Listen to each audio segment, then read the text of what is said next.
علیکم ویورز، آئیے آج ہم آپ کو عظیم ماں کے عظیم بیٹے کے بارے میں کی زندگی کے بارے میں کچھ خاص باتیں بتاتے ہیں۔ ماں نے بیٹے کو پہلے دن اسکول بھیجا تو اسے 2 پیسے دیے اور تاکید کی بیٹا اس میں سے ایک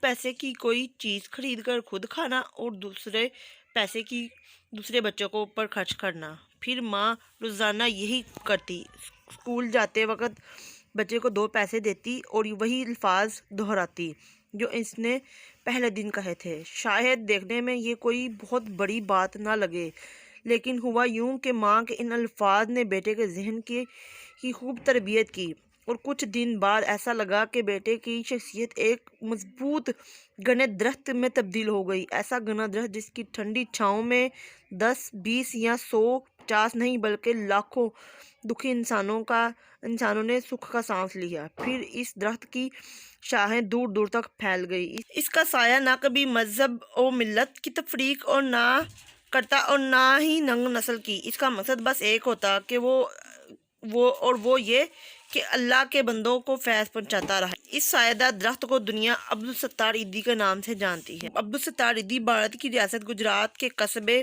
بانٹوا میں 1968 میں پیدا ہوئے اور قیام پاکستان کے بعد نوجوانی میں پاکستان آ گئے۔ اس وقت ان کی عمر کافی زیادہ ہے، لیکن جو کام وہ کر رہے ہیں، حقیقت میں جو اب وفات پا چکے ہیں، انہوں نے اپنی زندگی میں جو کام کیے ہیں، کر گئے ہیں، وہ نہ آج تک کوئی کر سکے گا۔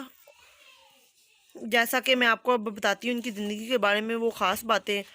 قدرت نے انہیں بنایا ہی ایک خاص مشن کے لیے تھا۔ وہ مشن ہے انسانوں سے محبت اور ان کی بھلائی۔ وہ خلوص لگن جذبہ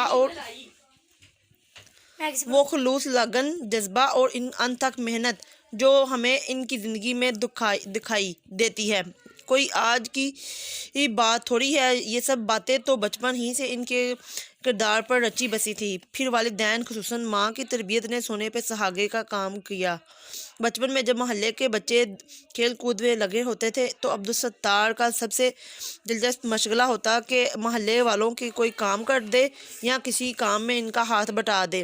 ابھی 13 سال کے تھے کہ ایک دن بڑے زور سے بارش ہوئی۔ دیکھتے دیکھتے ساری بستی میں پانی بڑھ گیا۔ عبدالستار ایدھی سے بستی والوں کا یہ مصیبت نہ دیکھی گئی۔ چھت پر جٹ اپنے دوستوں اور 1-2 محلے والوں کو آمادہ کر لیا اور پانی میں کھڑے ہوئے لوگوں کو محفوظ جگہوں تک پہنچایا۔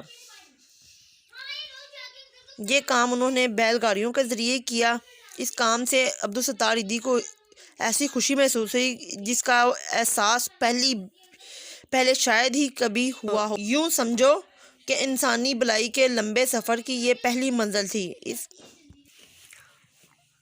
یہ کام انہوں نے بیل گاڑیوں کے ذریعے کیا۔ اس کام سے عبدالستار کو ایسی خوشی محسوس ہوئی جس کا احساس پہلے شاید ہی کبھی ہوا ہو۔ یوں سمجھو کہ انسانی بھلائی کے لمبے سفر کی پہلی منزل تھی۔ اس سفر کی دوسری منزل میں اس وقت آئی جب وہ 18 سال کی عمر میں بھارت سے ہجرت کر کے کراچی آ گئے۔ اس زمانے میں مہاجر بڑی تعداد میں بھارت سے پاکستان آ رہے تھے۔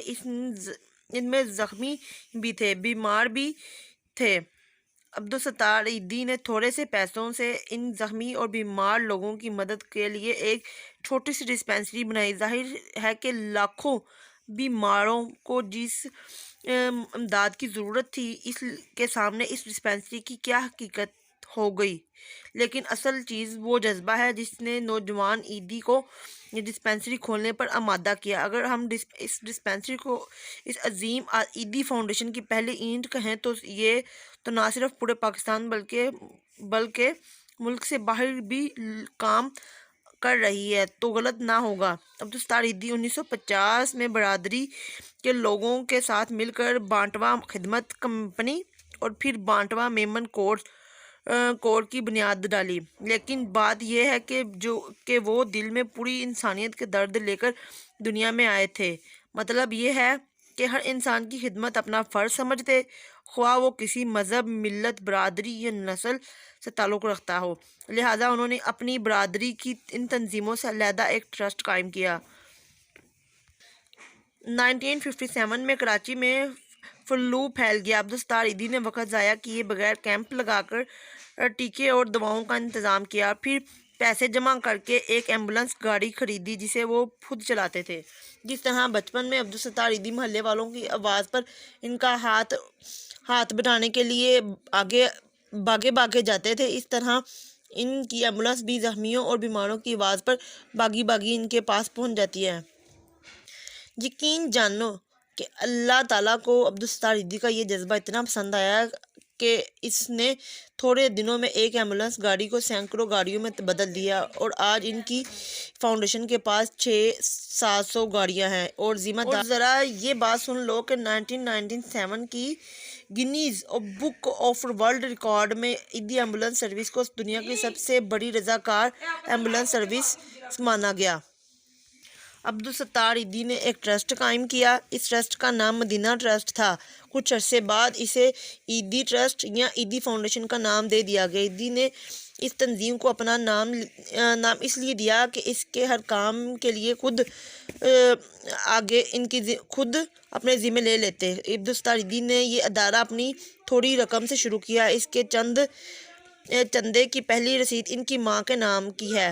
یہ کوئی بڑی رقم نہیں، لیکن ماں کے نام سے فنڈ میں شامل اس رقم میں نہ جانے کتنا خلوص تھا، کتنی دعائیں تھیں، کتنی تمنائیں تھیں کہ چند ہزار سے شروع ہونے والا یہ فنڈ اب اربوں روپے تک جا پہنچا۔ عیدی فاؤنڈیشن ہر سال بیمار لوگوں کی دواؤں،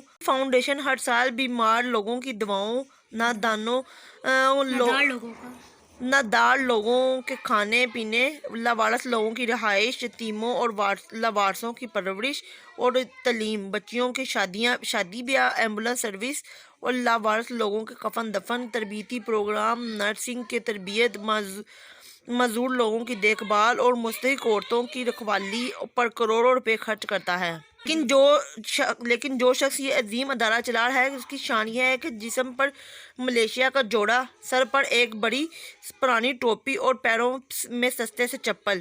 اسی حلیے میں آپ کو پاکستان میں کسی بھی تقریب میں دیکھیں گے اور اسی حلیے میں نیو یارک کی سڑکوں پر نظر آئے گا، اور اسی لباس میں لندن کے مشہور علاقوں میں پائیں گے۔ عبدالستار عیدی نے بے غرضی اور درد مندی سے انسانیت کی خدمت کی، اور وہ اپنی مثال آپ ہیں۔ یہی وجہ ہے کہ لوگوں کا ان پر بے انتہا بھروسہ ہے۔ آج اس بوڑھے لیکن جواں ہمت درویش کی ایک آواز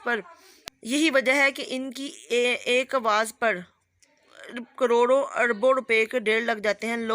لوگ اس یقین کے ساتھ یہ رقم دیتے ہیں کہ اس کا ایک پیسہ بھی اس فقیر کے تن پر نہیں لگے گا، اور یہ پوری کی پوری رقم انسانوں کی بھلائی پر خرچ ہوگی۔